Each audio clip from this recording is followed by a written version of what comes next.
The dust rose in lazy spirals as Fletcher Knox's worn boots stepped onto the parched earth of what was once the Knox family ranch. 3 years had passed since he'd last seen this place. 3 years of drifting from one cattle drive to another, trying to forget the telegram that had changed everything. Now, with Uncle Silas dead and buried these past 6 months, the ranch had fallen to him, the last of the Knox bloodline. The afternoon sun beat down mercilessly on the weathered building. The main house stood like a forgotten monument, its wooden boards bleached gray by countless seasons of desert heat and winter frost. The front door hung crooked on rusted hinges, creaking in the dry wind that swept across the empty corrals. Tumbleweeds had claimed the porch, piling against the railings like uninvited guests. Fletcher adjusted the leather satchel on his shoulder and pushed his hat back, wiping sweat from his brow. The place looked worse than he'd expected. Windows were broken, their glass teeth jutting from rotted frames. The barn roof had partially collapsed, leaving a gaping wound that exposed the skeleton of rafters beneath. Even the old water pump by the trough stood frozen with rust, its handle pointing accusingly at the cloudless sky. He'd come prepared to find decay, but this abandonment cut deeper than anticipated. Memories flooded back. Uncle Silas teaching him to rope steers in that very corral. His Aunt Margaret calling them in for supper from that broken doorway. All gone now, claimed by time and neglect. The front door protested loudly as Fletcher pushed it open, the sound echoing through the empty house like a gunshot. Inside, the air hung thick with dust and the musty scent of abandonment. Cobwebs draped the corners like funeral shrouds. His boots left clear prints in the layer of grime coating the floorboards.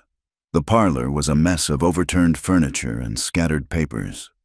Looked like varmints or vagrants had been through here, though not recently by the undisturbed dust. Fletcher moved carefully through the debris, heading toward the kitchen where he froze. There, near the cold hearth, sat a figure, a woman. She was young, maybe 25, with tangled auburn hair that fell past her shoulders. Her dress, once blue perhaps, was torn and stained with dirt and what might have been dried blood. She sat with her back against the wall, knees drawn up, and in her hand glinted the dull blade of an old kitchen knife. But it was her eyes that stopped Fletcher cold, green as sagebrush after rain. They stared at him with a mixture of fear and fierce determination. She didn't move, didn't speak, just watched him like a cornered wildcat deciding whether to flee or fight. "Easy there," Fletcher said softly, raising his hands to show he meant no harm. "Didn't expect to find anyone here. This is my place. Well, was my uncle's place." The woman's grip on the knife tightened, her knuckles white beneath the dirt. When she spoke, her voice was hoarse, as if she hadn't used it in days. "Your place?"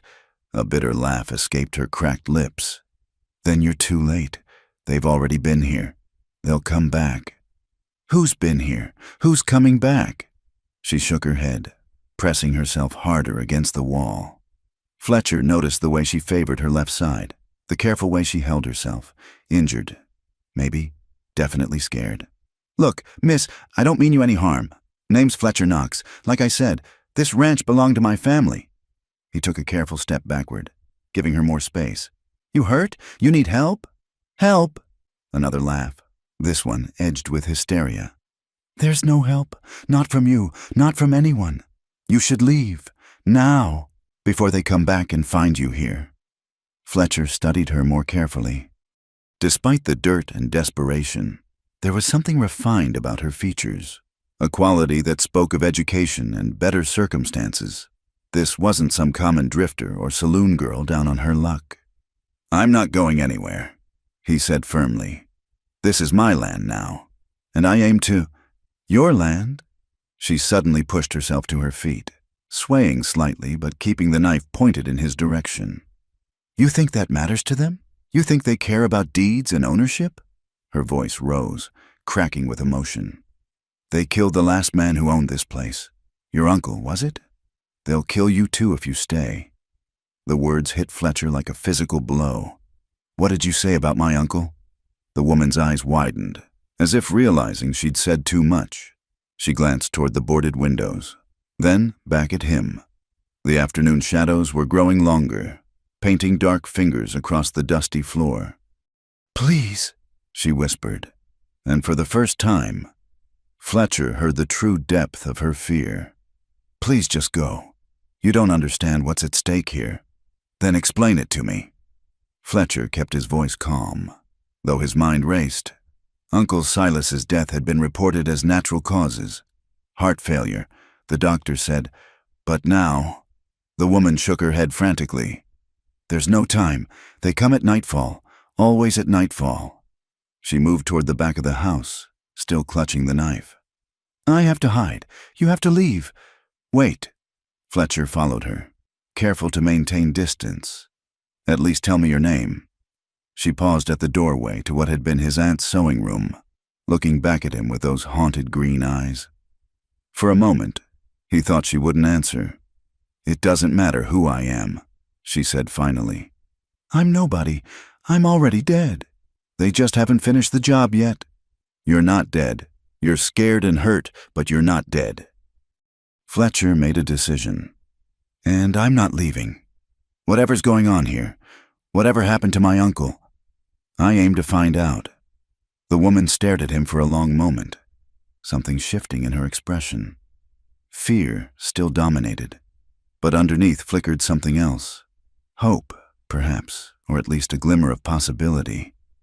"You're a fool," she said softly, just like he was. "Maybe so, but I'm a stubborn fool, and this is my home."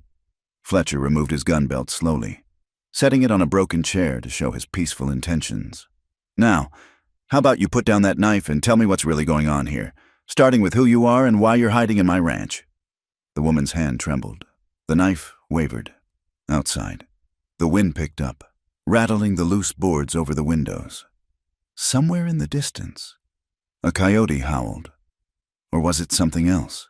She glanced toward the windows again, and Fletcher saw her make a calculation. Whatever she feared out there apparently outweighed her fear of him. The knife lowered slightly. "My name is—" She hesitated, as if even speaking it aloud might summon danger. "Evelyn Cross." The name meant nothing to Fletcher, but the way she said it, like confession and condemnation rolled into one, sent a chill down his spine. "All right, Miss Cross, I'm listening." But before she could speak, the sound of horses reached them through the broken windows. Not one or two, but several, their hoofbeats thundering across the hard-packed earth of the ranch yard. Evelyn's face went white as bleached bone. The knife fell from her nerveless fingers, clattering on the floor. "They're here," she whispered. "God help us, they're already here." The hoofbeats grew louder, then stopped abruptly. In the sudden silence, Fletcher could hear his own heartbeat and Evelyn's ragged breathing. She stood frozen, her eyes wide with terror, then suddenly lurched forward and grabbed his arm with surprising strength. "You have to help me," she said, her voice urgent and desperate. "There's only one way they'll leave without killing us both." Fletcher reached for his gun belt on the chair, but she pulled him back. "No, you can't fight them. There are too many." Her fingers dug into his arm. "Listen to me. They're hunting me because—" She swallowed hard, her face flushing despite the fear. "Because I'm untouched, unmarried. They want to sell me to the highest bidder in Mexico." The implications hit Fletcher like a sledgehammer. White slavery.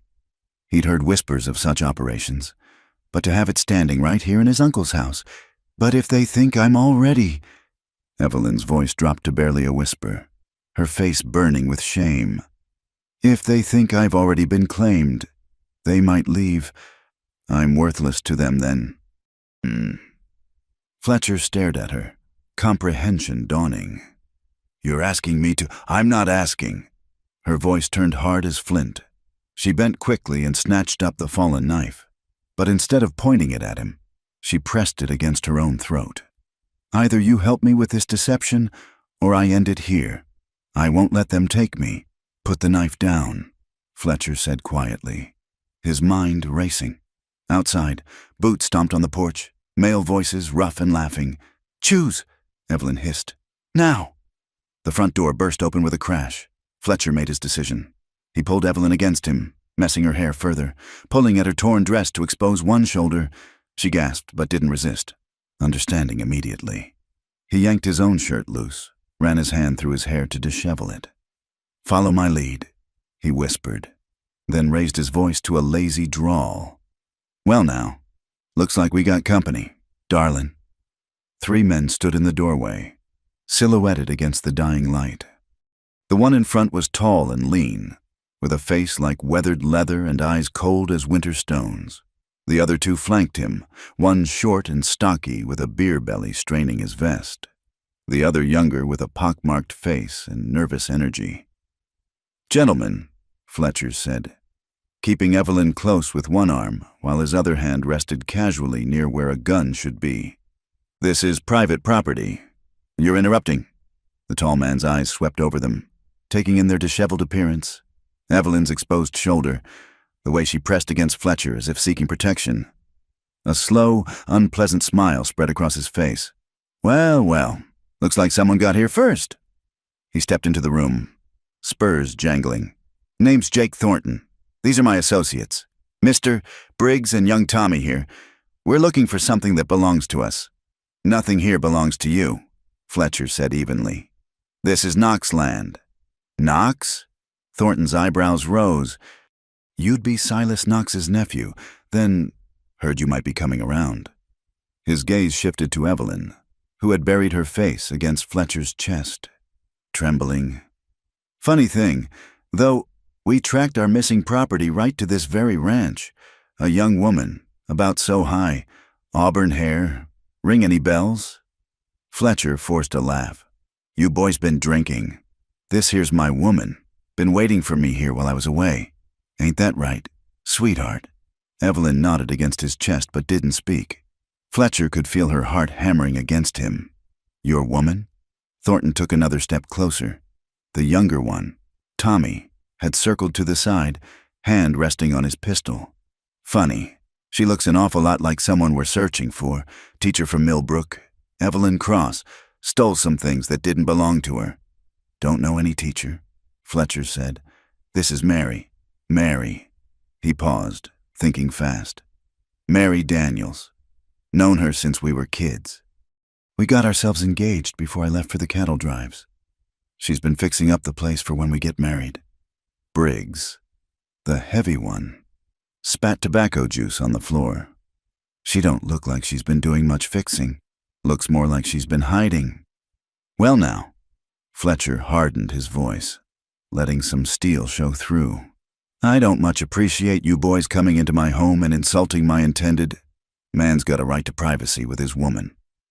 Thornton studied them for a long moment. The tension in the room stretched tight as a bowstring.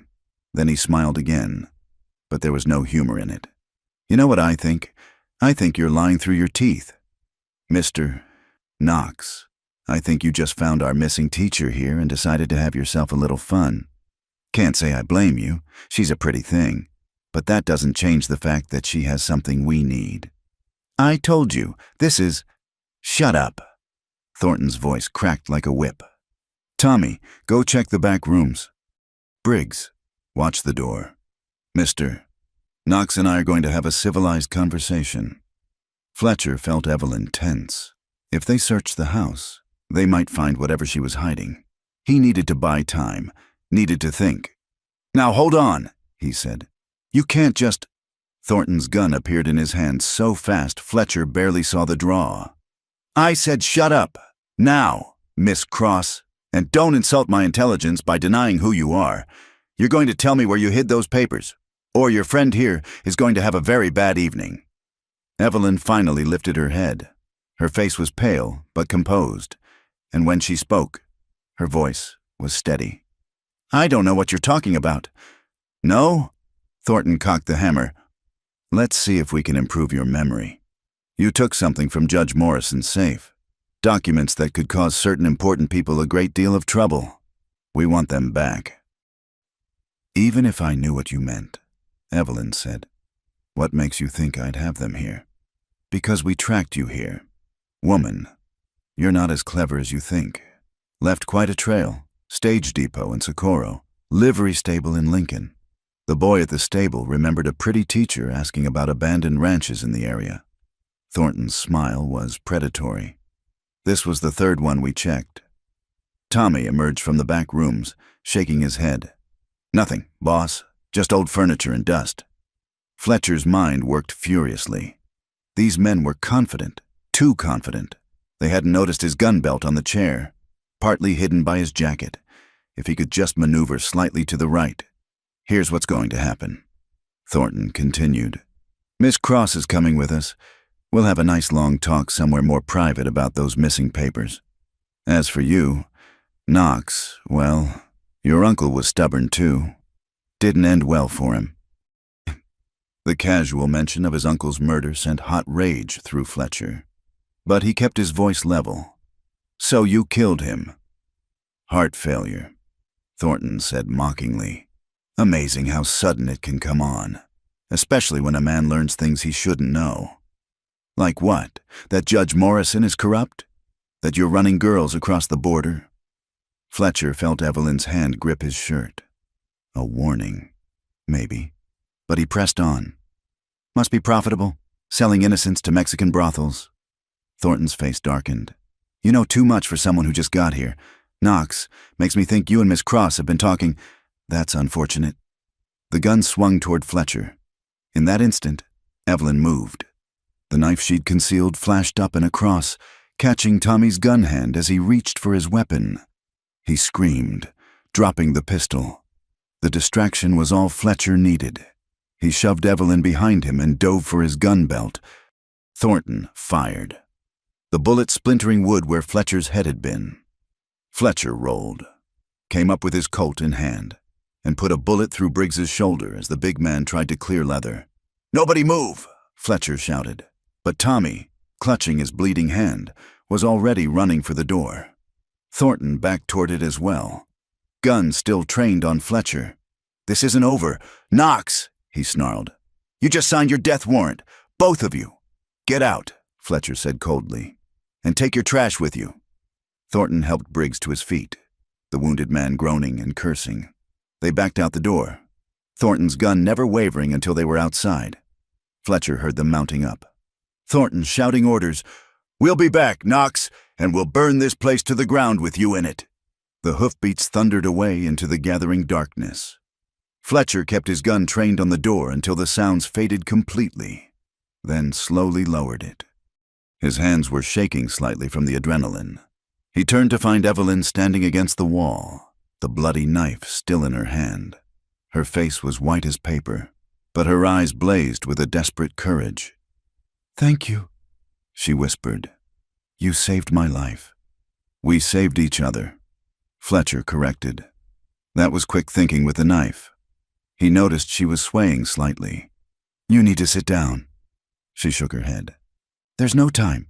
They'll be back, just like he said, with more men." She looked at him with those green eyes full of pain and determination. "You should have left when I told you. Now you're marked too. I was marked the moment they killed my uncle." Fletcher said grimly, "Now, Miss Cross, I think it's time you told me everything. What papers? What does Judge Morrison have to do with this?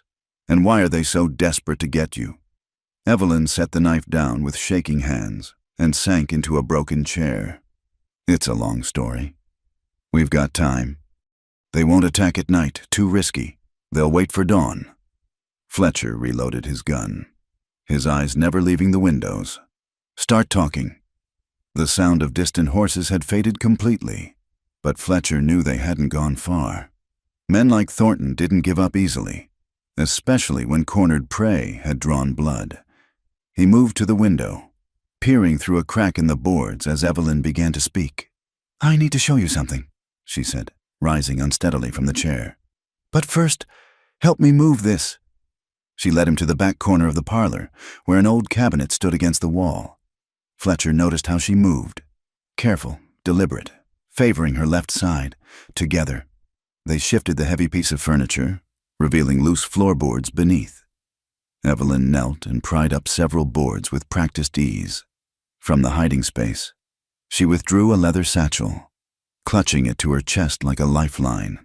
"Your uncle made this hiding spot," she said quietly. "2 months ago, when I first came to him for help." Fletcher stared at her. "You knew my uncle?" "He was the only person I could trust." She returned to the chair, the satchel in her lap. "I was the school teacher in Millbrook, lived there 3 years, teaching the miners' children. It was a good life, quiet, until I was asked to tutor Judge Morrison's daughter." She opened the satchel, revealing bundles of papers, ledgers, and what looked like legal documents. The judge was often away on business. One evening, his daughter fell ill, fever, delirium. I stayed to tend her. That's when I heard them. "Heard who?" "Morrison, Thornton, and others. They were meeting in the judge's study. I was fetching water from the kitchen when I heard them discussing their operation." Her voice grew bitter. "They're not just selling women, Mr. Knox. They're trading in weapons too. Rifles to raiders, ammunition to anyone who'll pay. They've been using their positions to steal from Army shipments." Fletcher felt his blood run cold. Gun running was a hanging offense, and the Army didn't take kindly to stolen weapons ending up in hostile hands. "You have proof?" Evelyn pulled out several documents. Shipping manifests, bank receipts, letters between Morrison and his contacts in Mexico, even a list of Army shipments targeted for theft. She looked up at him. "Your uncle's name is in here too." Fletcher took the papers with unsteady hands. There, in black ink, was documentation of payments made to one Silas Knox for storage and transport services. "No," he said flatly. "My uncle would never—" "You're right," Evelyn interrupted gently. "He wouldn't. That's why they killed him. Look at the dates. These payments were made after your uncle had already refused their offer. They forged his involvement to frame him if needed." Fletcher studied the documents more carefully. The amounts, the dates, the signatures. It was all there. A complete record of a criminal enterprise that reached into the highest levels of territorial government. When I realized what I'd found, Evelyn continued, "I couldn't stay silent, but who could I trust? The sheriff is Morrison's cousin. The marshal is 3 days' ride away. So I went to the one person in the county everyone said was honest, Silas Knox. And he believed you. Not at first. But I showed him these papers. He recognized the forgeries immediately. Saw how they were setting him up." Evelyn's eyes misted. "He was going to take everything to the federal marshal. Said he had an old friend there who would listen. But they must have been watching." 3 days later, heart failure. Fletcher finished bitterly. "I found his body," Evelyn whispered. "I'd come to bring more evidence I'd discovered. He was in the barn, and I knew it wasn't natural. There were bruises on his throat." Fletcher's fists clenched. The image of his uncle murdered, left in his own barn like an animal, burned in his mind. "So you ran." "What else could I do? They knew I'd been visiting him. It would only be a matter of time before they came for me." She gestured around the dusty room. I remembered Silas mentioning this old ranch, how it had been abandoned since the water dried up. I thought I could hide here until... "Until what?" "I don't know," she admitted. "I thought maybe I could find a way to get these papers to the authorities. But they've been hunting me for weeks. I've been living like an animal, stealing food from farms, hiding during the day." Her voice broke. "I'm so tired. Mr. Knox, so very tired." Fletcher heard something in the walls, a soft scraping sound. He held up a hand for silence, moving carefully to investigate. Behind a loose panel, he discovered what looked like recent modifications, small holes drilled at eye level, reinforced supports. "Your uncle's work," Evelyn explained. "He was preparing this place as a safe house. Said if anything happened to him, his nephew would come eventually. Said you were the only family he trusted." Fletcher ran his fingers over the carefully crafted hiding spots. Even facing death, Uncle Silas had been thinking ahead, preparing. The old man had always been thorough. "There's more," Evelyn said, She pulled out a folded map from the satchel. "This shows where they're moving the weapons. There's a canyon about 20 miles south. Devil's Throat. They store everything in caves there before moving it across the border." Fletcher studied the detailed markings. His uncle had added notes in his careful handwriting. Guard rotations, shipment dates, names of Confederates. It was enough to hang a dozen men. Outside, a coyote howled, closer than before. But Fletcher had spent enough time in the wilderness to know the difference between animal and human imitation.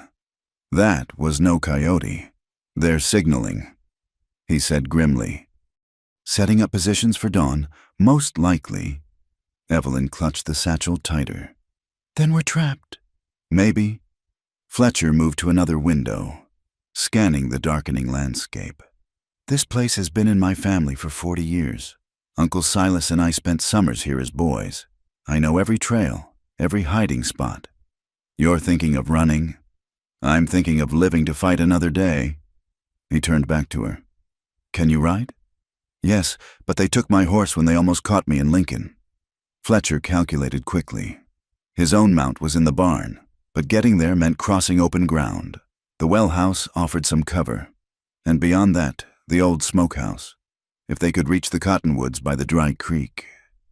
A shot rang out, shattering the window near Fletcher's head. He dropped, pulling Evelyn down with him as more gunfire erupted. Bullets thudded into the walls, sending splinters flying. "So much for waiting until dawn," Fletcher muttered. He risked a quick look. Muzzle flashes lit up positions surrounding the house. "They've got us pinned." "There!" Evelyn pointed to the kitchen. Through the doorway, Fletcher could see flames beginning to lick at the back wall. The bastards had set fire to the house. "The root cellar," Fletcher said. "There's an old tunnel that leads to the barn. Silas and I dug it as boys, playing at being frontier scouts." They crawled toward the kitchen, smoke beginning to fill the rooms. Fletcher kicked open the cellar door, revealing wooden steps descending into darkness. The flames were spreading fast, already consuming the back rooms. "Go," he urged Evelyn. "Take the satchel." She hesitated. "What about you?" "I'm right behind you. Move!" She disappeared down the steps. Fletcher grabbed his rifle from beside the door and fired several shots through the windows, trying to make their attackers keep their heads down. The smoke was getting thicker, flames roaring through the upper floor. He plunged into the cellar, pulling the door shut behind him. In the darkness, he felt Evelyn's hand find his. "This way," he said, leading her to the back wall. Behind old shelving units was a narrow opening, barely wide enough for a man. "It comes out under the barn floor. Stay close." They crawled through the earthen tunnel.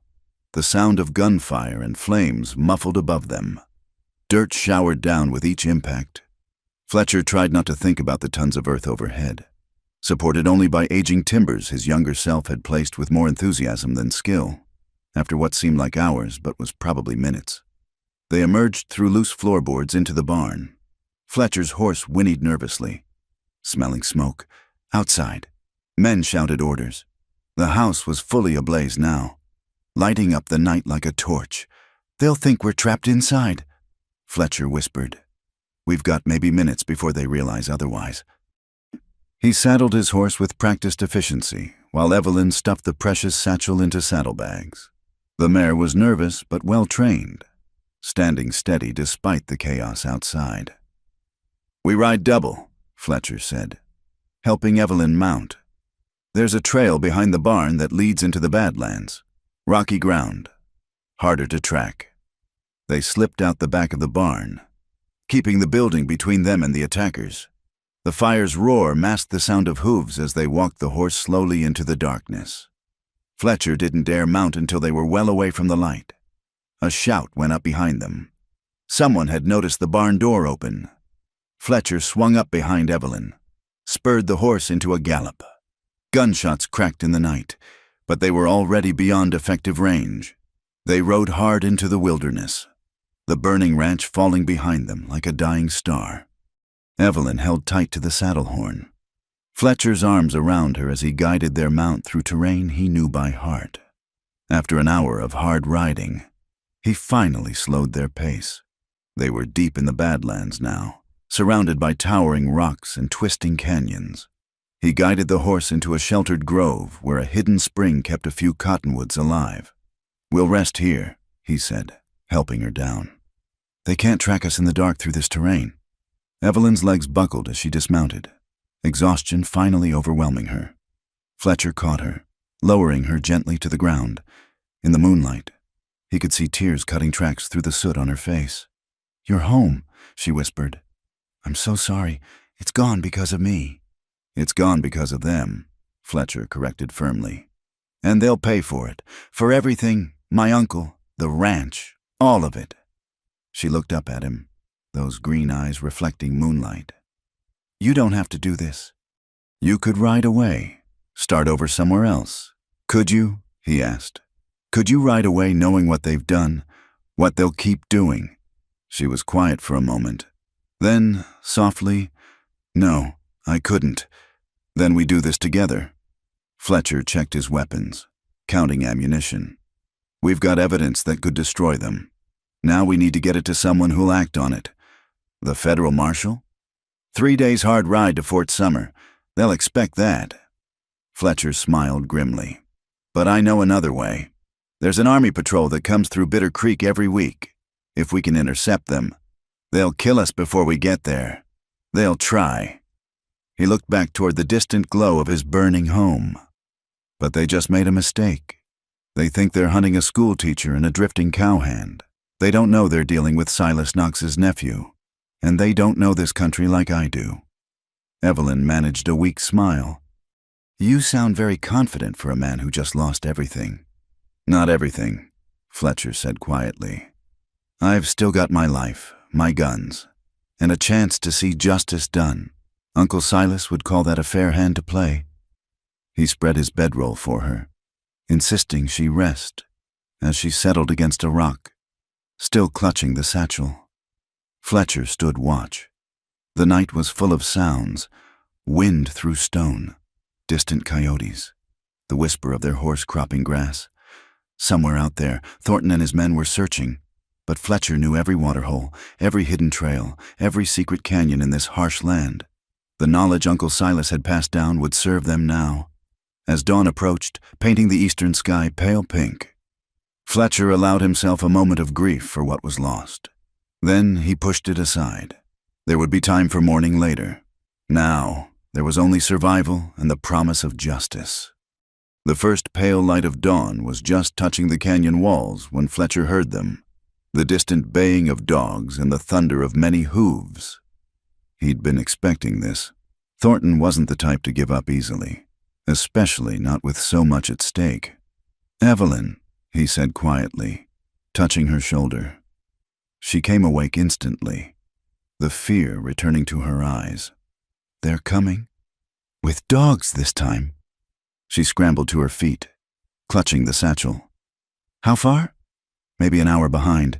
The dogs will slow them down in this rocky terrain, but not enough." Fletcher was already saddling the horse, his movements quick and efficient. "We need to reach water. Dogs can't track through running water." They mounted and rode hard through the twisting canyons, the morning sun casting long shadows that played tricks with perception. Fletcher knew these badlands like the lines on his own hands, but even so, the pursuit was gaining. The baying grew louder, echoing off the stone walls. "There!" Fletcher pointed to a narrow gap between two towering rocks. "Skeleton Creek runs through there. It's not much more than a trickle this time of year, but it'll do." They plunged through the gap, the horses' hooves splashing through shallow water. Fletcher guided them upstream, staying in the creek bed for nearly a mile before cutting up a steep bank into a grove of juniper. Behind them, the dogs' voices became confused, circling. "That'll buy us time," he said. "But not much. They'll cast upstream and downstream until they pick up our trail again." Evelyn was pale but determined. "Where are we going?" "There's an old mine shaft about 5 miles north, abandoned silver claim. We can hide there while they pass, then double back toward Bitter Creek." They rode in tense silence, the sun climbing higher.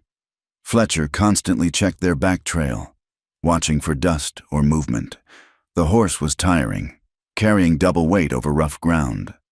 They needed rest, water, and most of all, they needed to get that evidence to safety. The mine appeared as a dark mouth in the hillside, partially concealed by a rockfall. Fletcher dismounted first, checking for recent signs of habitation. Satisfied it was empty, he helped Evelyn down. "Stay here with the horse," he said. "I'll check inside." The shaft extended back into darkness, supported by old timbers that creaked ominously. About 30 feet in, it opened into a wider chamber. Mining tools lay scattered about, rusted and abandoned, but it was dry and defensible, with only one way in or out. He returned to find Evelyn watering the horse from her cupped hands, using water from his canteen, the simple gesture of kindness, even in their desperate situation, struck him deeply. "It's clear," he reported. "We can—" The crack of a rifle cut him off. Rock chips exploded from the wall, inches from his head.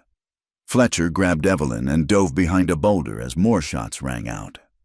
"Come on out, Knox," Thornton's voice echoed across the rocks. "We've got you surrounded. No point in anyone else dying today." Fletcher peered carefully around the boulder. He counted at least 6 men spread out in a semicircle, using the rocks for cover. They'd approached from downwind. The dogs hadn't given them away. "Seems like you're doing most of the dying." "Thornton," Fletcher called back. "How's Briggs's shoulder?" "You're funny. Knox, let's see how funny you are when we're done with you." A pause. "Send out the woman and the papers. You can go free. You have my word." Evelyn gripped Fletcher's arm. "Don't trust him." "I don't." Fletcher assessed their position. The mine shaft was behind them, but entering it would trap them. The boulder provided cover, but they were pinned. "When I start shooting, run for the mine. Take the satchel." "No." Her voice was firm. "We stay together or not at all." Before Fletcher could argue, one of Thornton's men tried to flank them, darting between rocks. Fletcher's shot caught him mid-stride, spinning him around before he crumpled. The others opened fire, bullets whining off stone. "Rush them!" Thornton shouted. 3 men charged from different angles. Fletcher dropped one, levered another round, fired again. The second man stumbled but kept coming. Evelyn snatched up a fist-sized rock and hurled it with surprising accuracy, catching the wounded man in the face. He went down hard. The third attacker, young Tommy with his bandaged hand, got closest.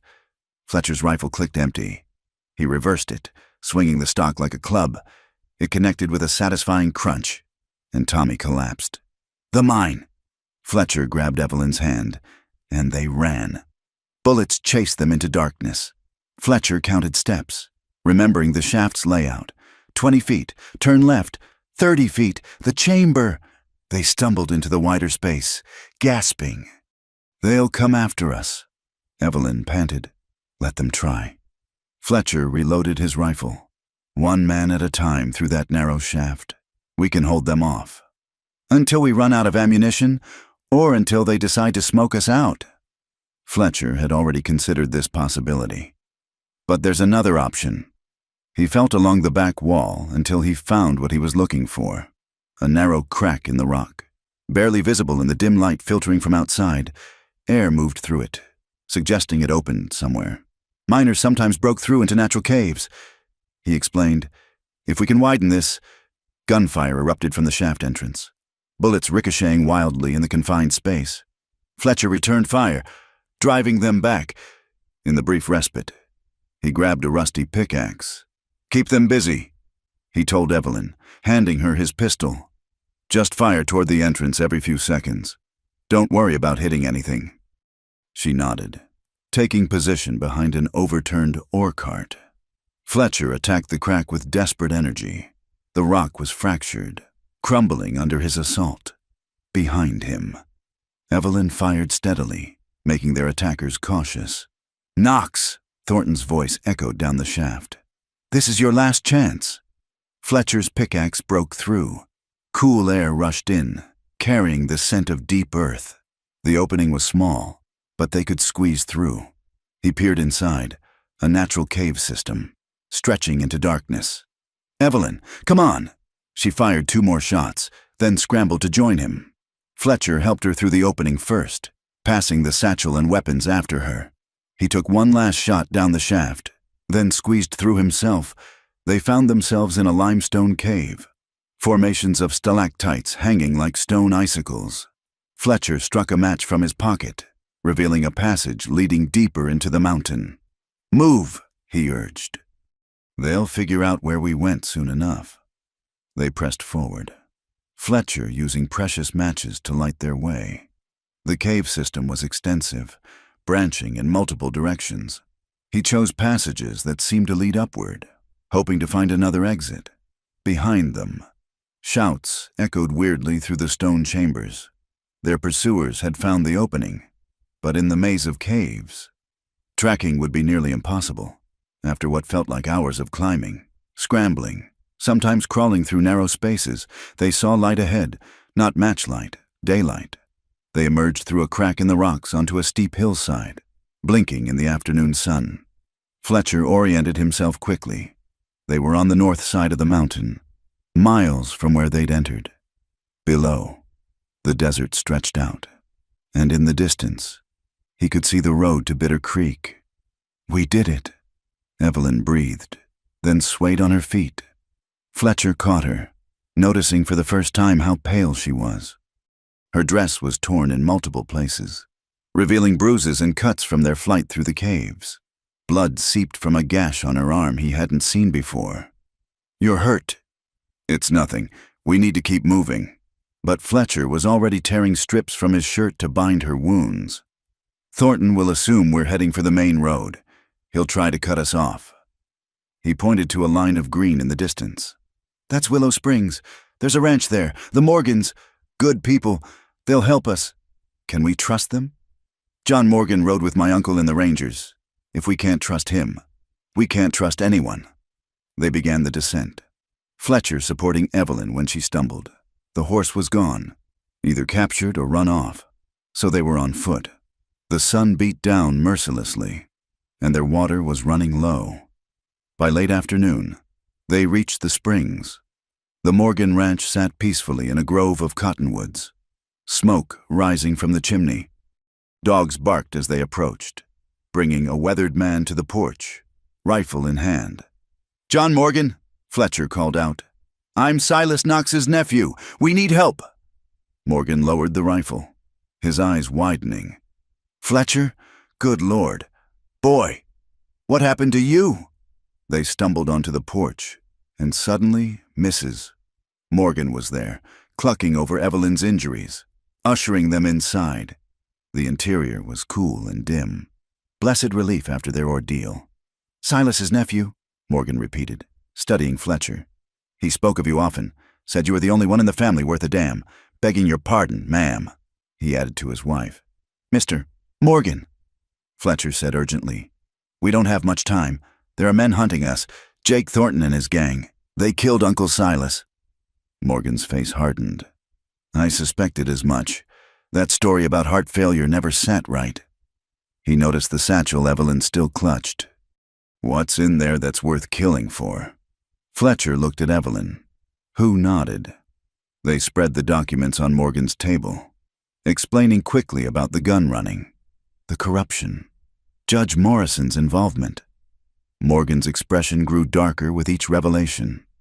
"The Army Patrol," Morgan said finally. "They'll be through Bitter Creek tomorrow afternoon. I can get you there, but Thornton will be watching the roads." "Then we don't take the roads," Fletcher said. "You know the old Apache Trail through Devil's Canyon?" Morgan whistled low. "That's rough country, especially with a wounded woman." "I can make it," Evelyn said firmly. "I've come too far to give up now." "Mrs." Morgan had been cleaning Evelyn's wounds, but she paused. "This young woman needs rest. John, they both do." "There's no time," Fletcher insisted. "Thornton has too many men. He'll check every ranch within 50 miles. As if to underscore his words, one of the dogs outside began barking frantically. Morgan moved to the window, peering out carefully. "Riders coming," he said grimly. 6, maybe 7, still a ways off, but moving fast. Fletcher was already gathering the documents. stuffing them back in the satchel. Is there another way out? Back door leads to the barn. I'll saddle horses. Morgan grabbed his gun belt. Martha, get them some food and full canteens. Looks like we're taking that Apache trail after all. As they prepared to flee again, Evelyn touched Fletcher's arm. I'm sorry, she said softly. Everyone who helps me ends up in danger. No, Fletcher said firmly. Everyone who stands against them ends up doing what's right. Uncle Silas knew that. So does John Morgan. So do I. She looked at him for a long moment, something shifting in her green eyes. Then Morgan was there with the horses, and they were mounting, fleeing once again into the harsh landscape that might be their salvation or their grave. Behind them, dust clouds marked their pursuers' approach. Ahead lay Devil's Canyon and the dangerous trail that even Apaches used only when desperate. But beyond that lay Bitter Creek, and the possibility of justice, if they could survive long enough to reach it. Fletcher glanced at Evelyn, saw the determined set of her jaw despite her exhaustion and pain. They'd been thrown together by violence and circumstance, but something deeper was forming between them, forged in fire and tested by pursuit. Whatever happened next, they would face it together. The Apache trail through Devil's Canyon was barely wide enough for a horse, winding along cliff faces that dropped away into darkness. John Morgan led the way, his mount picking carefully among loose stones that clattered down into the void. Fletcher followed with Evelyn riding behind him, her arms wrapped tightly around his waist. Night had fallen 2 hours ago, but the full moon provided just enough light to navigate by. Barely. Every shadow could hide a misstep that would send them plummeting. Every sound echoed strangely in the canyon, making it impossible to tell if they were still being pursued. Hold up, Morgan called softly, raising his hand. They stopped on a slightly wider ledge, the horses breathing hard from the climb. Morgan dismounted and crept forward, disappearing around a bend. He returned moments later, his face grim in the moonlight. Trail's washed out ahead, he reported. Recent rock slide. We'll have to go around, through the old sacred grounds. Fletcher felt Evelyn tense behind him. Everyone knew the stories about the Apache sacred grounds, ancient burial sites that even hardened outlaws avoided, but they had no choice. How far to Bitter Creek? Fletcher asked. If we push through tonight, we can make it by noon tomorrow, but... Morgan glanced at Evelyn, noting how she swayed even while sitting. The lady needs rest. I'm fine, Evelyn insisted, but her voice was weak. There's a cave about a mile up, Morgan continued. Hidden, defensible. We could rest a few hours. Fletcher wanted to push on, knowing Thornton wouldn't give up, but he could feel Evelyn trembling against him, exhaustion and her injuries taking their toll. All right, but just a few hours. They found the cave, more of a deep overhang really, sheltered by a fall of rocks. Morgan tended the horses while Fletcher helped Evelyn to a sandy spot against the back wall. In the moonlight, he could see how pale she was, the dark circles under her eyes. You should have left me, she said quietly. You and Mr. Morgan could move faster alone. We've been through this, Fletcher replied, checking her bandages. The wound on her arm had reopened, seeping blood. No one gets left behind. Morgan joined them, producing hardtack and dried beef from his saddlebags. Eat, he ordered. Both of you. Can't fight on an empty stomach. As they ate, Evelyn finally told her whole story. Not just the facts Fletcher already knew, but the personal cost. Her voice was steady, but Fletcher heard the pain underneath. I love teaching, she said. The children were so eager to learn, even with so little. Their parents worked themselves to death in those mines, but they had such hope for their children's future. She stared into the darkness beyond their shelter. Judge Morrison's daughter, Catherine, was different from her father. Sweet, kind.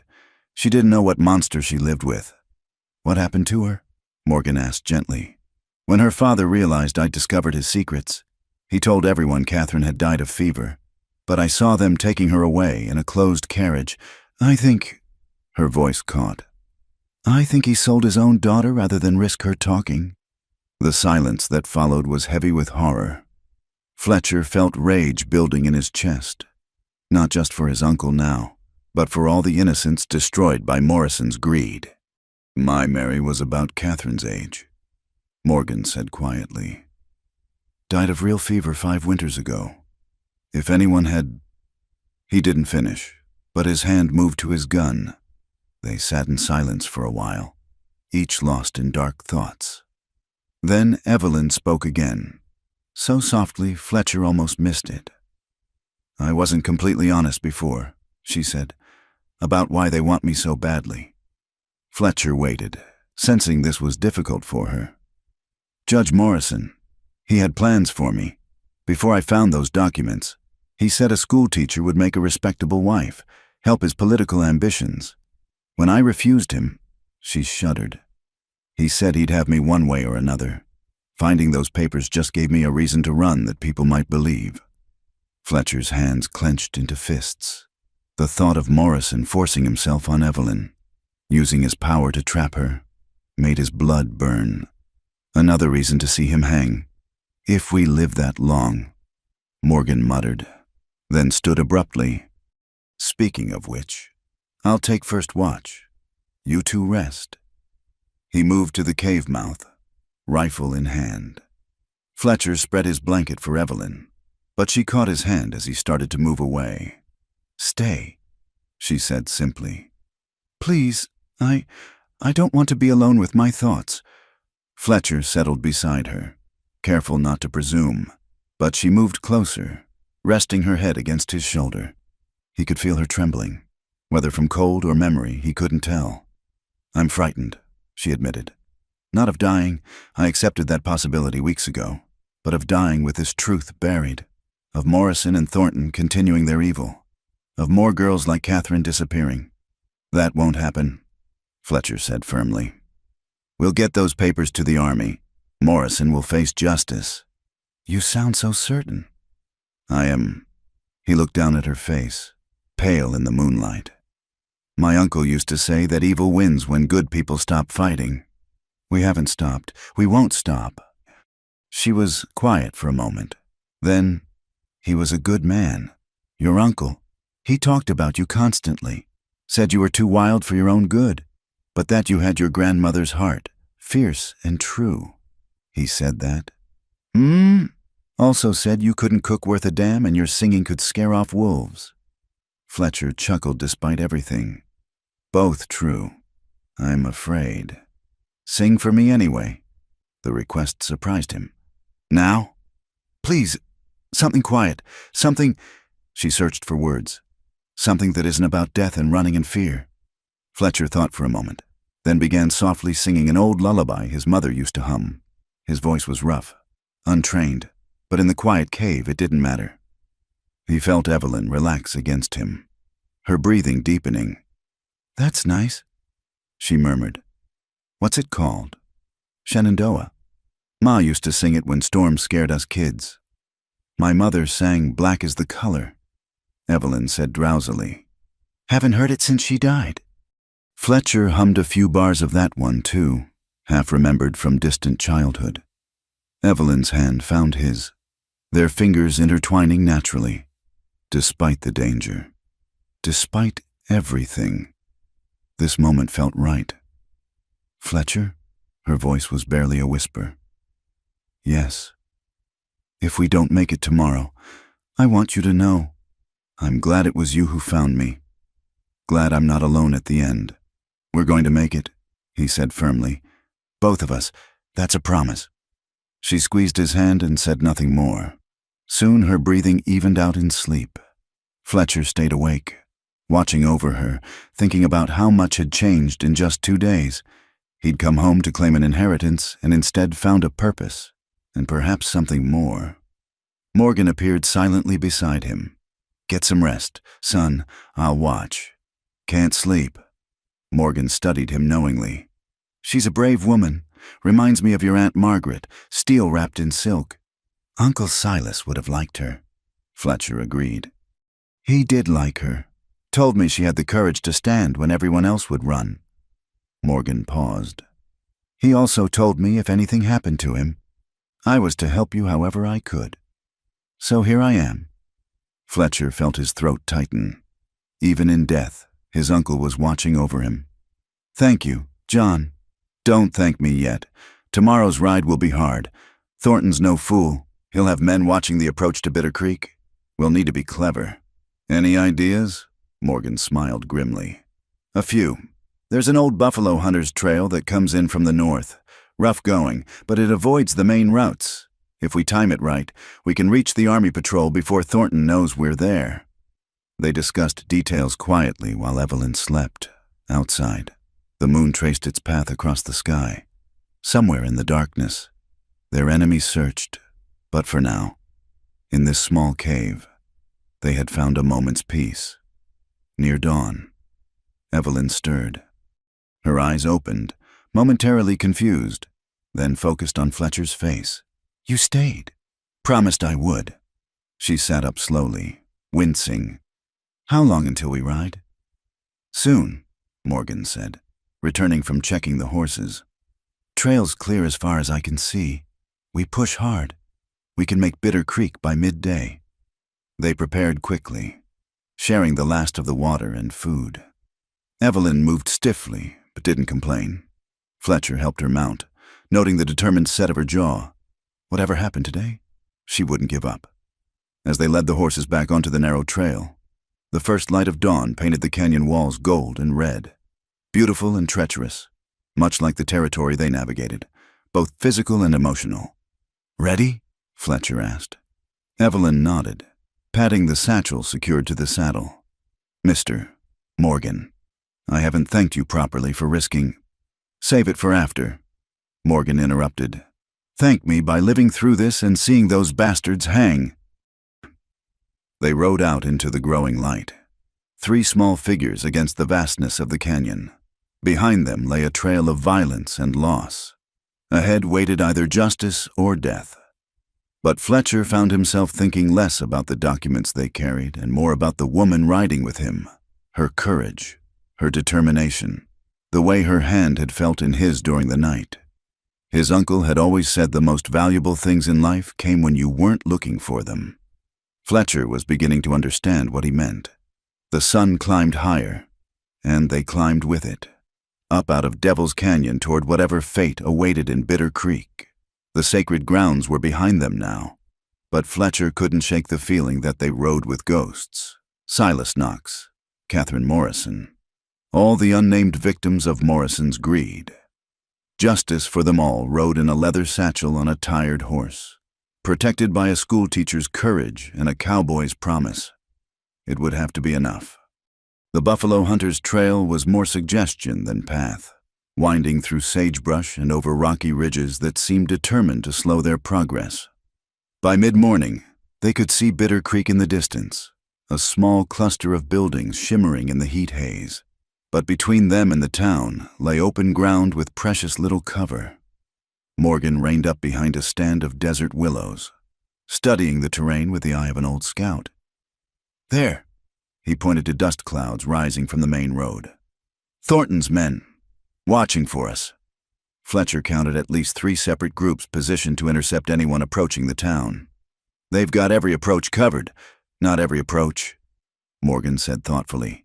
"See that arroyo running along the east side? Leads right to the back of McBride's livery stable. If we can reach it without being spotted, that's a lot of open ground," Fletcher observed. Evelyn spoke up, her voice steady despite her exhaustion. "What if they were looking somewhere else?" Both men turned to her. She was pale but alert, her green eyes calculating. "Mr. Morgan, you said Thornton would expect us on the main roads. What if someone gave him what he expects?" "You're thinking of a diversion," Fletcher said, already seeing where her mind was going. "I'll ride in from the west," Morgan said slowly. "Make enough noise to draw their attention. While they're chasing me, you 2 slip into that arroyo." "Too dangerous," Fletcher protested. "They'll kill you." Morgan smiled grimly. "Son, I've been outrunning men like Thornton since before you were born. Besides, my horse is fresher. I can lead them a merry chase and circle back." They argued briefly. But Morgan was adamant. Time was running short. The Army patrol would arrive in less than 2 hours. If they missed it, their next chance might not come for a week. Too long to stay hidden with Thornton scouring the territory. Finally, Fletcher agreed. They synchronized their watches, a luxury Morgan had from his ranger days. At exactly 11 o'clock, Morgan would make his run. "Remember," Morgan said, checking his rifle, "McBride's sympathetic to our cause. His nephew died in one of those raids where stolen Army guns were used. He'll help if you can reach him." They clasped hands.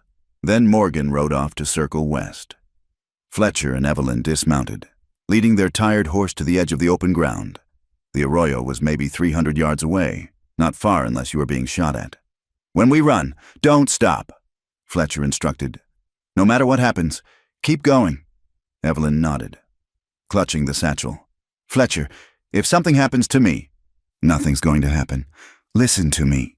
Her voice was urgent. "There's a letter in here, sealed, for Catherine Morrison. If she's still alive, if someone finds her, promise me she'll get it." Fletcher saw the pain in her eyes. "You can give it to her yourself when this is over. Promise me. I promise." Gunshots erupted from the west. Morgan had started his run. They could see riders breaking from their positions, spurring toward the commotion, but not all of them. 2 men remained watching the eastern approach. "Not enough," Fletcher muttered. They needed those last guards distracted. Then Evelyn did something that stopped his heart. She stepped into the open, waving the satchel above her head. "Thornton!" she shouted. "Jake Thornton! I have what you want!" The remaining guards spun toward her, one raising a rifle. Fletcher grabbed Evelyn and ran, half carrying her toward the arroyo. Bullets whined past, kicking up dust. The horse, well-trained despite everything, followed. They tumbled into the arroyo just as more shots rang out. Fletcher pushed Evelyn down, covering her with his body as bullets sparked off rocks above them. "That was insane," he gasped. "It worked," she replied breathlessly. "Look!" The guards were riding toward them now, but they'd have to circle to find a way down into the arroyo. That bought precious time. Fletcher grabbed the horse's reins, and they ran along the sandy bottom, hidden from view. Behind them, shouts and hoofbeats echoed. Ahead, the backs of Bitter Creek's buildings grew larger. They could see McBride's livery stable, its rear doors standing open. So close now. They burst from the arroyo, sprinting the last 50 yards. Old McBride stood in the doorway, shotgun in hand, waving them in. They dove through the entrance as he slammed the doors behind them. "Morgan sent word you might be coming," McBride said, his weathered face grim. "The Army boys are at the saloon, waiting for their scheduled time, but Thornton's men are all over town. We need to reach them," Fletcher said urgently. "I'll create another distraction." McBride decided. "Accidentally let some horses loose. In the confusion, you can reach the saloon." He looked at Evelyn with sympathy. "Miss, you look about done in. There's water in that bucket." While Evelyn drank gratefully, Fletcher peered through cracks in the wall. The town was crawling with Thornton's men. Getting to the saloon would be like walking through a nest of rattlesnakes. Then he saw something that made his blood run cold. Judge Morrison himself had arrived, riding in a fancy carriage with armed escorts. The judge was a heavy man with silver hair and cold eyes, dressed in an expensive suit despite the dust and heat. "He's here," Fletcher said quietly. "Morrison." Evelyn moved beside him, peering out. Her face went pale, then flushed with anger. "He has some nerve, showing himself. He's confident." Fletcher replied, "Thinks he's already won." McBride opened the front doors, shooing horses into the street with loud cries. As predicted, chaos erupted. Thornton's men tried to catch the animals while townspeople scrambled out of the way. "Now," Fletcher said. They slipped out the back, staying close to buildings. The saloon was only 3 structures away. Fletcher could see blue uniforms through the windows. The Army patrol, enjoying their brief rest. They'd made it halfway when a familiar voice froze them. Well, the schoolteacher and her protector, Jake Thornton stepped from an alley, gun drawn. His face was dusty and tired, but his eyes gleamed with triumph. "You've led us quite a chase, but it ends here." Fletcher pushed Evelyn behind him, hand moving to his gun. "It's over. Thornton, the army's right there. You can't silence us now." "Can I?" Thornton smiled coldly. "You really think I'd let you walk into that saloon? Morrison owns half the officers in the territory. Even if some eager lieutenant believed your wild tale, it'd never reach the fort." Fletcher's heart sank. If Morrison had corrupted the army too. However, Thornton continued, "The judge is feeling generous. Hand over the documents, and you can both walk away. Leave the territory, never come back. It's more than you deserve. After you murdered my uncle," Fletcher's voice was ice, "after everything you've done, your uncle was a fool who couldn't mind his own business. Like you." Thornton's gun steadied. "Last chance. Knox.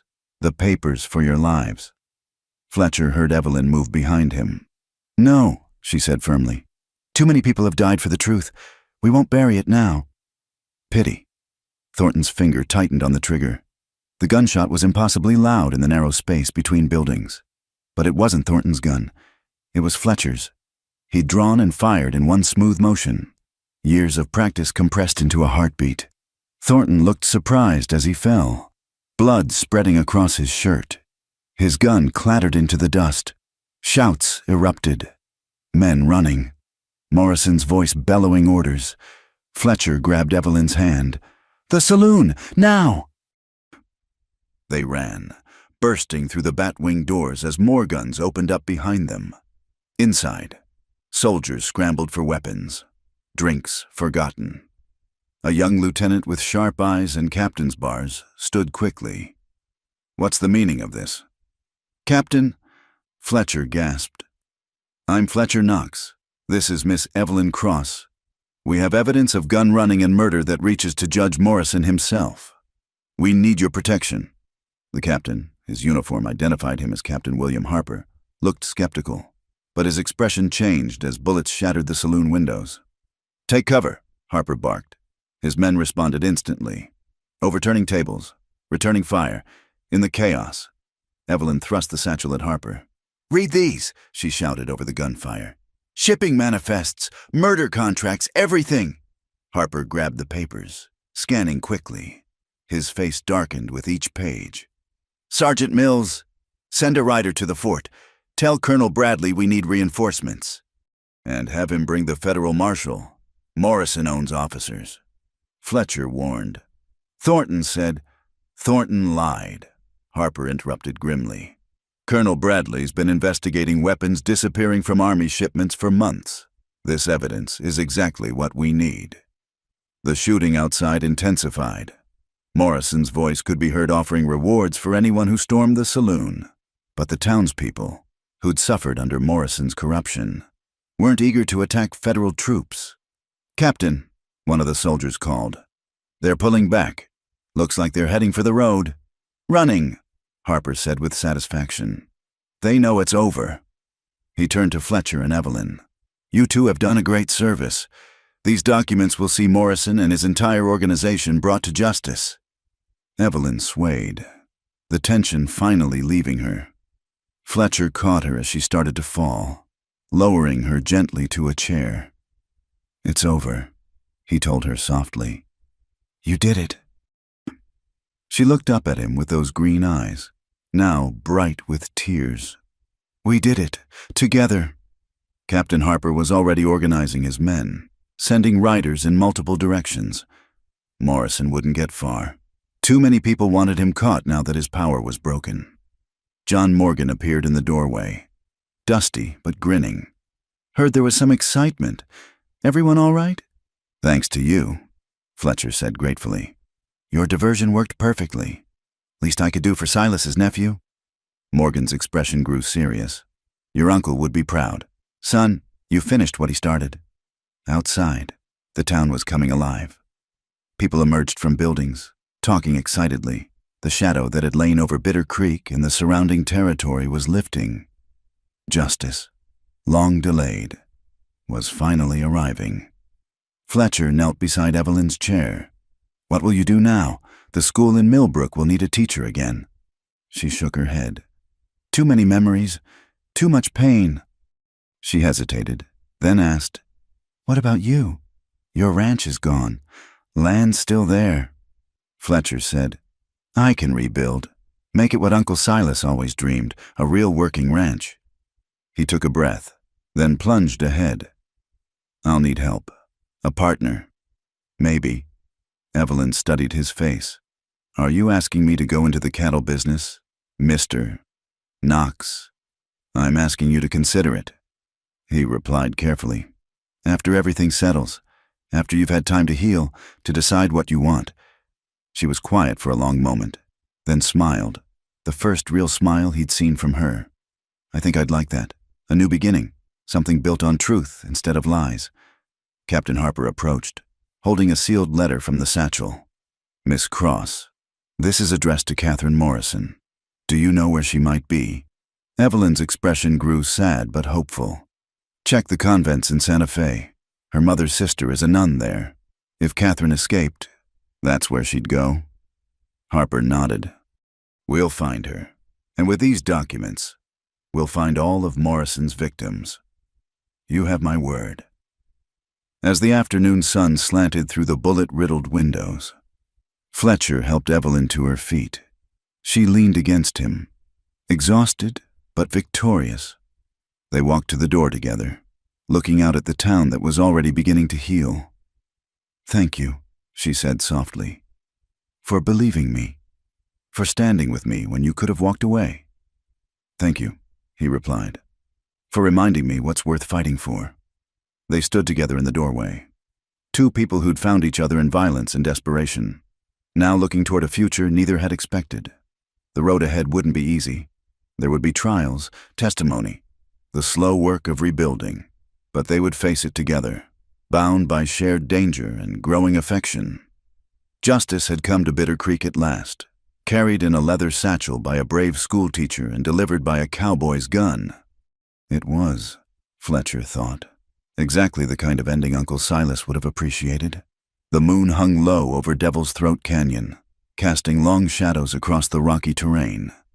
Fletcher lay flat against a limestone ledge, watching the cave entrances below where Morrison's men had stockpiled their stolen weapons.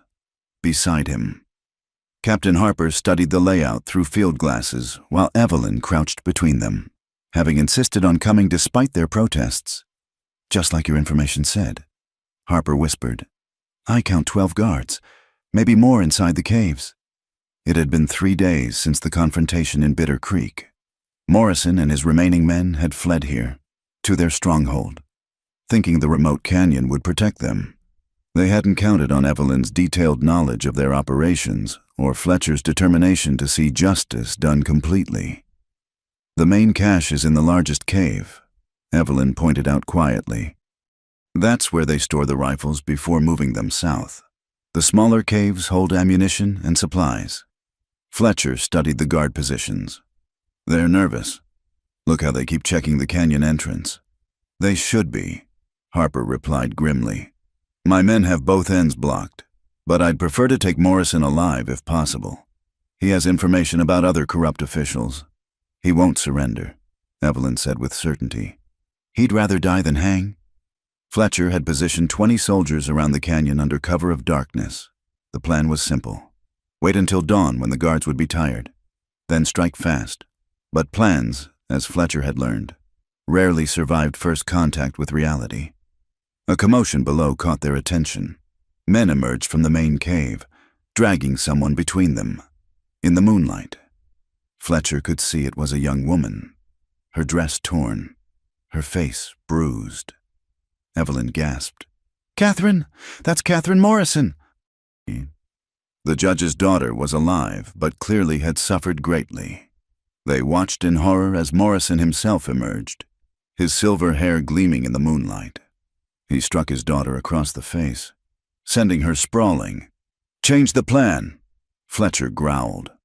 Starting to rise, Harper caught his arm.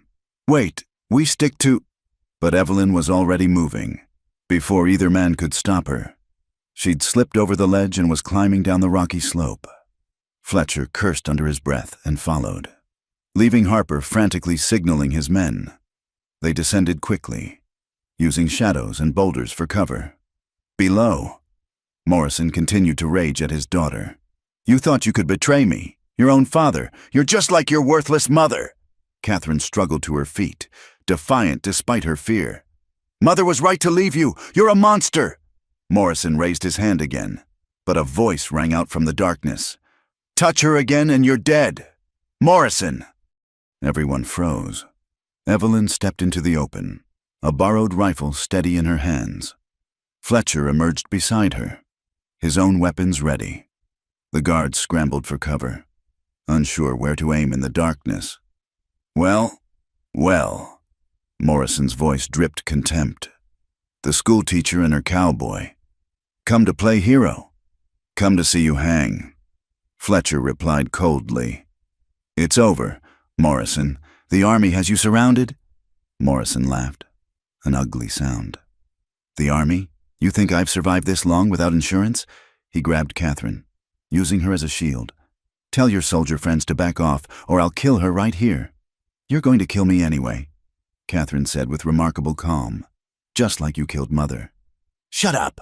Morrison pressed a derringer against her temple. "Everyone back, now!" The standoff stretched taut.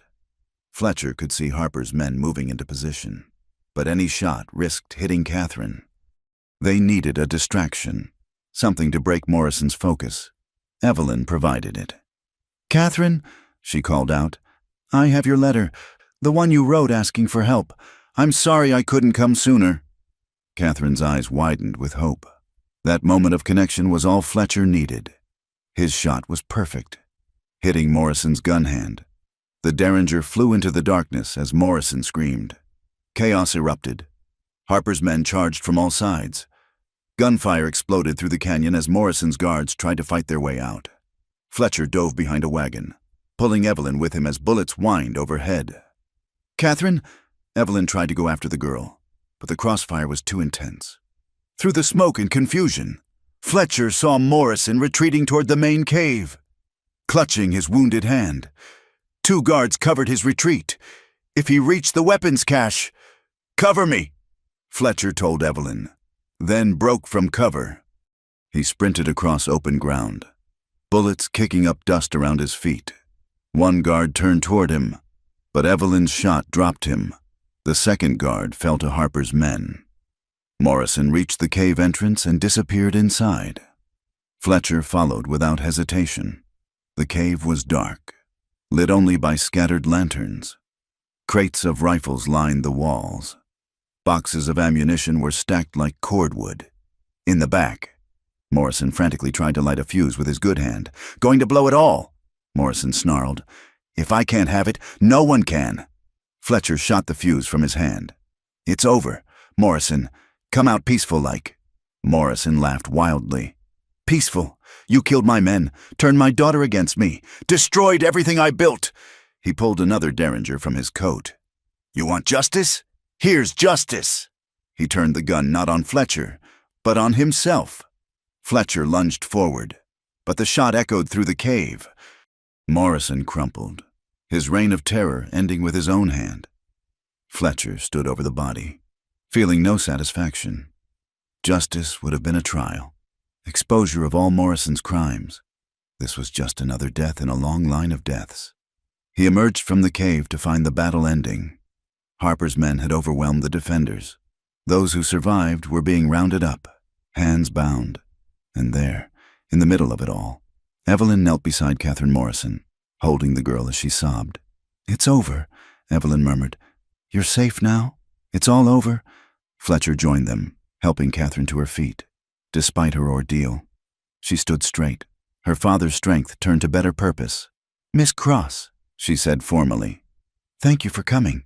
I knew someone would, eventually." "I'm sorry it took so long," Evelyn replied, tears in her eyes. "You came. That's what matters." Catherine looked at her father's men being led away. "Will they hang?" "Some will," Harper answered. "Approaching. Others will get prison, but their organization is finished." He turned to Fletcher. "Morrison? Dead by his own hand?" Harper nodded grimly. "Perhaps fitting. Save the territory the cost of a trial." He looked at the caves full of weapons. "This cache alone would have armed a small war. You've done the territory a great service." As dawn broke over Devil's Throat Canyon, they took stock. 3 soldiers wounded, none seriously. 7 of Morrison's men dead, 11 captured, and in the caves. Enough evidence to unravel the entire conspiracy. Ledgers, correspondence, maps of planned raids. "What will you do now?" Fletcher asked Catherine as medics tended her injuries. "I have family in San Francisco," she said quietly. "My mother's people. They never approved of father, but they'll take me in." She looked at Evelyn. "Will you write to me? Let me know how things turn out." "Of course," Evelyn promised. They made a strange procession heading back to town. Soldiers, prisoners, wagons full of recovered weapons. Fletcher rode beside Evelyn, noting how she kept checking on Catherine, making sure the girl was comfortable in the supply wagon. "You were reckless," he said finally, "climbing down that cliff alone." "I saw her in trouble. I couldn't wait." She glanced at him. "You followed. Always will," he said simply. She smiled, reaching over to touch his hand. "I know." They arrived in Bitter Creek to find the town transformed. News of Morrison's death and his gang's capture had spread. People filled the streets, cheering the soldiers. Someone had even hung bunting from the buildings. John Morgan met them at the livery stable, grinning broadly. "Heard there was some excitement at Devil's Throat. Everyone make it back." "Everyone who deserved to?" Fletcher replied. That evening, they gathered at Morgan's ranch. Fletcher, Evelyn, Captain Harper, and several others who'd helped bring Morrison down. The mood was subdued despite their victory. Too much blood had been spilled for true celebration. "What happens now?" Evelyn asked Harper. "Cleanup." The captain replied, "Trials for the survivors. Federal investigators will come to trace where all the weapons went. It'll take months to sort out." He paused. "We'll need witnesses, both of you." "We'll be here," Fletcher assured him. Harper left with his men the next morning, taking the prisoners and evidence. Catherine Morrison went with them, heading for a new life in California. She embraced Evelyn before leaving, whispering something that made the older woman cry. As the convoy disappeared in dust, Fletcher and Evelyn stood alone on the street. The crisis was over. The danger passed. Now came the harder part, figuring out what came next. "I should find lodging," Evelyn said awkwardly. "Plan what to do?" "Already arranged," Fletcher said. "Mrs. Morgan insists you stay with them until you're fully healed. After that," he hesitated. "My offer stands. The ranch needs rebuilding. I could use a partner." "A business partner?" she asked carefully. Fletcher took her hands in his. "Any kind of partner you're willing to be? We've been through too much together to pretend there isn't something between us." Evelyn studied his face for a long moment. Then she smiled, that rare, genuine smile that transformed her features. "I think I'd like to see what we could build together, on land that's truly ours, with no shadows from the past. It won't be easy, starting from nothing." "We're not starting from nothing," she corrected. "We're starting with trust, respect, and—" She paused, then said firmly, "and affection that might grow into something more." Fletcher pulled her close, and she came willingly. They stood there in the dusty street. Two people who'd found each other in the worst possible circumstances and discovered something worth keeping. Above them, the morning sun climbed higher, burning away the last shadows of night. The future stretched ahead, uncertain but no longer threatening. They'd face down corruption and death together. Whatever came next, they'd handle it the same way, side by side. In the distance, a meadowlark sang, its voice bright with promise. Fletcher thought Uncle Silas would have liked that, nature itself celebrating the return of justice to the land. He squeezed Evelyn's hand, and together they walked toward their new beginning. The schoolteacher and the cowboy had won more than just a battle against evil. They'd won a chance at happiness, bought with courage and sealed with blood. In the wild territories of the West, that was a victory worth any price. 6 months had passed since the showdown at Devil's Throat Canyon. The morning sun cast long shadows across the rebuilt Knox Ranch, its golden light warming the new timber frames and fresh-painted walls, where fire had consumed the old structure. Something better had risen, not just a house, but a home. Fletcher stood on the porch, coffee in hand, watching the sunrise paint the desert in shades of gold and crimson. Behind him, he heard familiar footsteps and smiled without turning. "You're up early," Evelyn said, joining him with her own cup. She wore a simple blue dress, her hair pinned up practically for the day's work ahead. The haunted look had long since left her green eyes, replaced by contentment and purpose. "Wanted to see it," Fletcher replied, gesturing to the sunrise. "Every morning, it still feels like a miracle," she understood. After so much darkness, these simple moments of peace felt precious beyond words. "The freight wagon from town should arrive today," she said. "The last of the furniture from Santa Fe." "Including that writing desk you ordered?" "A teacher needs a proper desk," she said primly, then smiled. "Even if she's teaching ranch hands to read instead of children." It had been Evelyn's idea to start the informal school. Many of the men Fletcher hired couldn't read or write, limiting their prospects. 3 evenings a week, she held classes in the main room, teaching letters and numbers by lamplight. The men grumbled about it but showed up faithfully, won over by her patient instruction. "Speaking of teaching," Fletcher said, "we got another letter from Catherine yesterday." Evelyn's face lit up. "How is she?" "Well, her aunt's family has embraced her completely. She's even thinking of attending that women's college in Oakland." He paused. "She asked about us again, wants to know when she should plan to visit for the wedding." Evelyn blushed but didn't look away. "What did you tell her?" "Nothing yet. Figured I should ask the lady in question first." They'd been dancing around this for months. Everyone assumed they were already engaged. They lived on the same property, worked side by side, clearly cared for each other. But propriety and past wounds had kept them cautious, taking things slowly. "Fletcher," Evelyn began, then stopped as riders approached. John Morgan led the group, accompanied by several other ranchers from the valley. They dismounted at the porch, their faces serious. "Morning, John." Fletcher greeted them. "Coffee's hot if you'd like some." "Appreciate it, but this isn't a social call." Morgan's weathered face was grim. "We've got trouble.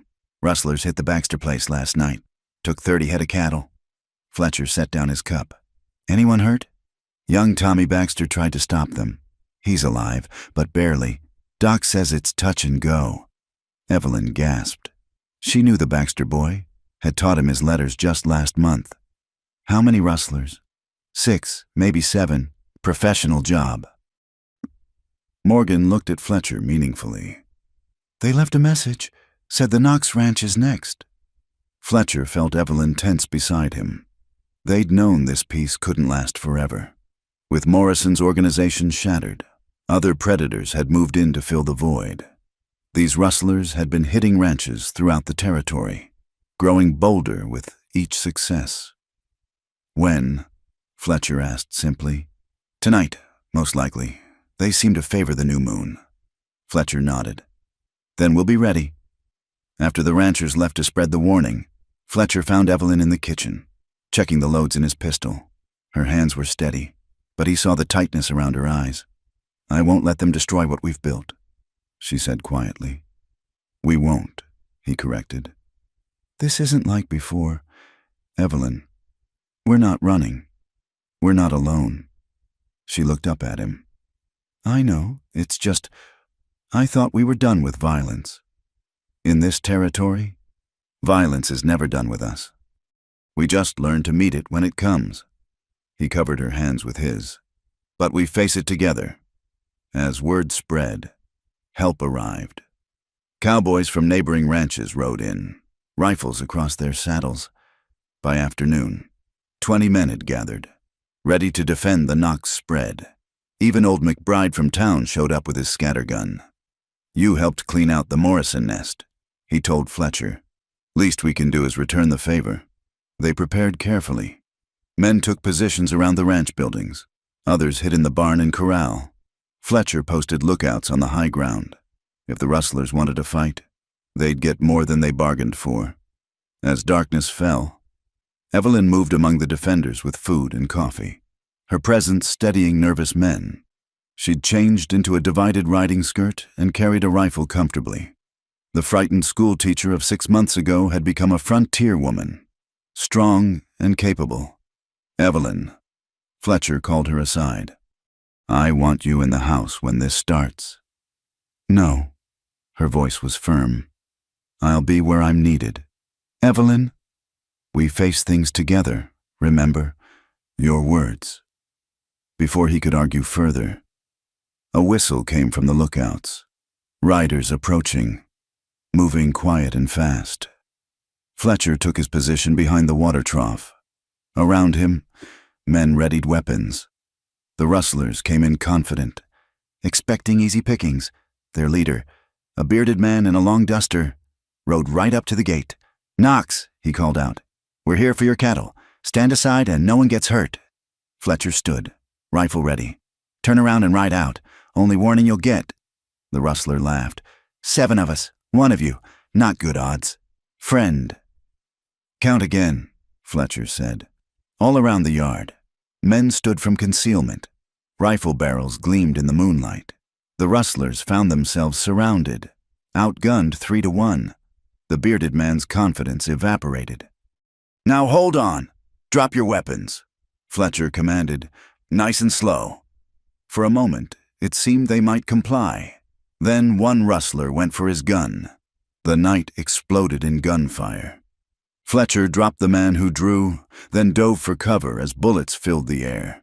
The fight was brief but vicious. Surrounded and outgunned, the rustlers tried to flee. 2 made it to their horses before being brought down. Others took cover behind the corral, trading shots desperately. Through the chaos, Fletcher saw Evelyn. She'd taken position at an upstairs window, her rifle speaking steadily. Her 3rd shot dropped a rustler trying to flank Morgan's position. The schoolteacher had become a warrior when needed. In minutes, it was over. 4 rustlers dead, 3 wounded and captured. None of the defenders had suffered more than scratches. The leader lay in the dust, clutching a wounded arm. "You're making a mistake," he gasped as they bound him. "We're just the first wave. Big Eddie Carlson's moving into this territory. You can't stop us all." "We stopped Morrison," Fletcher said coldly. "We'll stop Carlson too." As the sheriff arrived to collect the prisoners, the defending ranchers gathered in Fletcher's main room. The mood was grim despite their victory. If organized rustling gangs were moving in, they'd need to work together. "We should form an association," Morgan suggested. "Pool our resources for defense. Hire range detectives." Another added. "Make it clear this valley won't tolerate rustlers." They talked and planned until dawn, forging alliances that would protect the entire community. When the last rancher left, Fletcher found Evelyn on the porch, watching the sunrise again. "You all right?" he asked. "I killed a man tonight," she said quietly. "I've never, even with Morrison's gang, I never actually—" Fletcher put his arm around her. "You saved John Morgan's life. That rustler would have shot him in the back."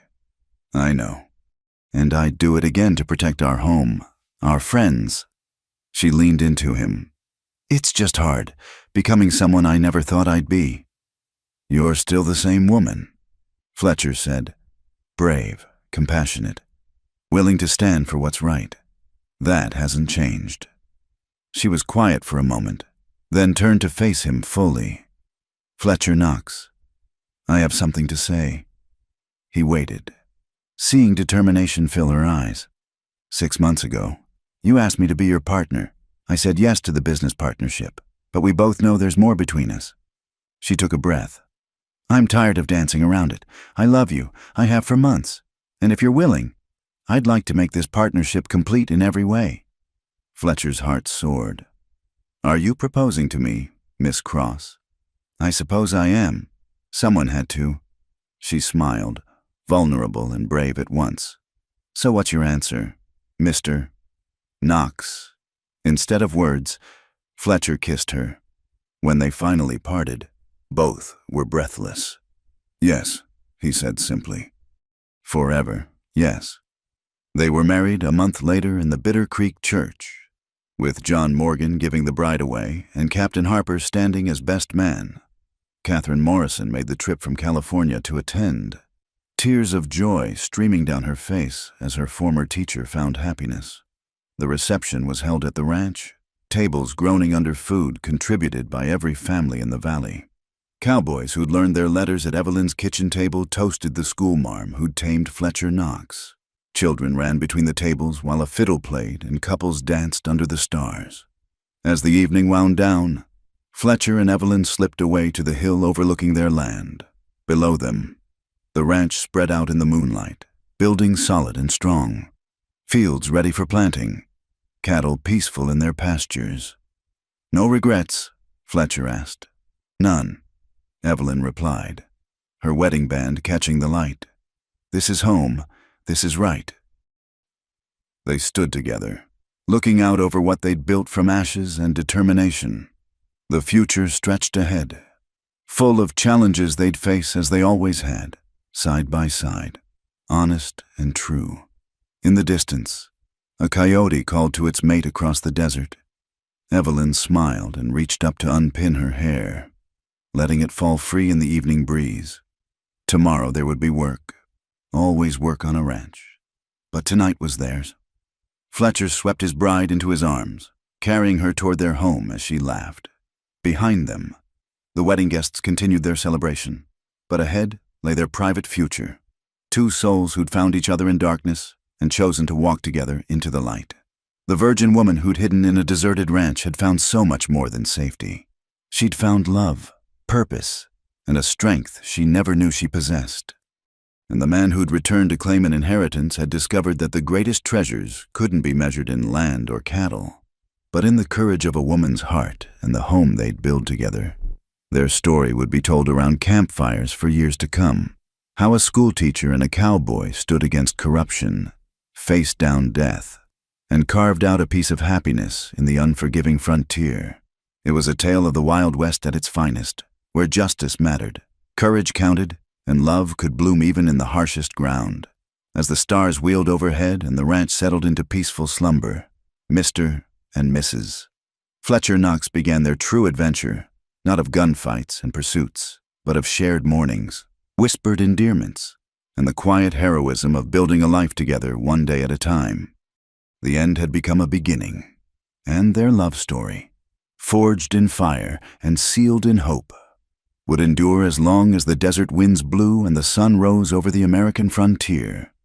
Thank you so much for listening to this Wild West love story. I hope you enjoyed following Fletcher and Evelyn's journey from danger to happiness. Please leave a comment telling me where you're listening from. I'd love to connect with listeners around the world. Don't forget to subscribe to the From Wild West channel for more authentic frontier tales, and share your thoughts about this story. Did you see that proposal coming? What was your favorite moment? Your feedback helps me craft better stories for you. Until next time, partners, keep riding toward your own sunset.